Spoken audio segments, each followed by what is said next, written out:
Assalamualaikum warahmatullahi wabarakatuh.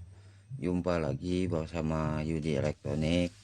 Malam hari ini teman-teman sedang servis importer air merek Cina, tulis handphone Cina juga. Ini berapa ribu watt kalau dilihat dari tulisannya kan. Nah, untuk kerusakannya kalau diceburkan ke air ini, setelah saya tes itu tidak ada tenaganya dan daya sebarnya pun tidak begitu luas. Nah, setelah dicek itu ternyata bagian padnya ini bermasalah, transistornya yang short. Nah, dan juga masalah yang kedua, ini auto protect kadang-kadang itu bisa hidup bisa mati. Ternyata setelah dicek itu ada optocouplernya ini yang bermasalah. Nah, begitu juga buat teman-teman, ini kan bisa dipergunakan, sering kan dipergunakan untuk yang tanpa sisik. Biasanya yang itu dipergunakan menggunakan kedip. Nah, kalau diputar bagian kedipnya itu masih kurang begitu memuaskan, kurang timbul untuk ikannya, coba di bagian trimpot ini putar sedikit. Biasanya saya pernah mengalami seperti itu. Insya Allah biasanya mau teman-teman. Nah, jadi seperti itu. Oh ya teman-teman, kalau di importer ini rusak, itu jangan dibuang. Tahu importer yang seperti ini, itu ada alat yang bisa kita ambil kembali, terutama di bagian kipasnya ini. Kipasnya ini kan cukup deras. Kipasnya ini cukup deras, jadi bisa kita pergunakan untuk ampli walet ini. Karena bentuknya kecil seperti ini, kita bisa masukkan ke dalam agar lebih simpel dan lebih kemas. Nah, seperti itu. Atau bisa juga kan dari luar seperti ini. Tapi teman-teman, kalau memasang kipas seperti ini, pastikan dulu bunyinya.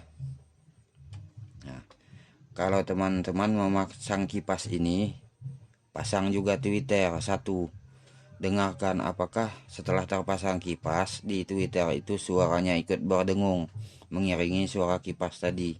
Jika seperti itu, berarti arusnya kurang begitu normal. Teman-teman tambahkan elko agar suaranya tidak ikut keluar ke bagian tweeter tadi.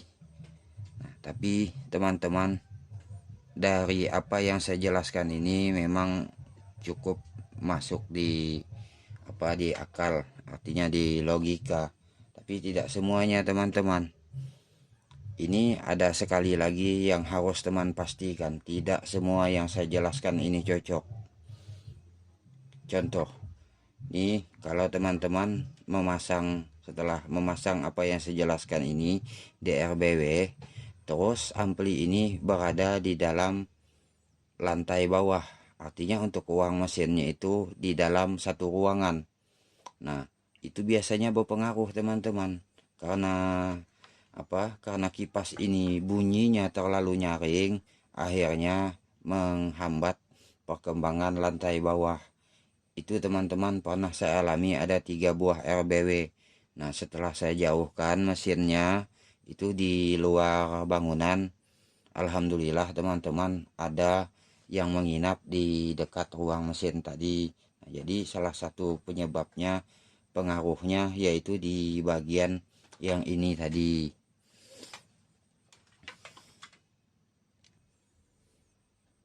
Nah, jadi buat teman-teman kalau memasang kipas ini, dengarkan juga di dalam ruangan apakah suaranya itu terlalu nyaring masuk ke dalam ruangan.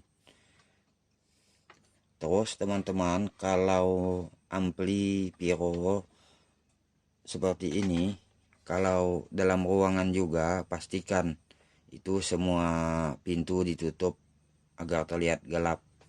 Apakah kedipan lampu ini masuk ke dalam ruangan? Jika kedipan lampu ini masuk ke dalam ruangan, teman-teman bisa ditutup ini agar kedipnya ini tidak masuk ke dalam ruangan, karena tidak ada sekat tadi ataupun ada celah sedikit di antara dinding-dindingnya itu. Memang kalau di siang hari teman-teman memang terlihat tidak begitu berpengaruh karena terkena cahaya siang itu kan. Jadi memang yang seperti ini agak sepele, tapi kalau malam hari teman-teman ada celah sedikit saja di dalam ruangan kita itu yang tembus, maka memang terlihat ini sangat berkedip sekali, besar pengaruhnya dari lampu ini di seperti itu teman-teman. Oke teman-teman, mungkin itulah yang dapat saya sampaikan.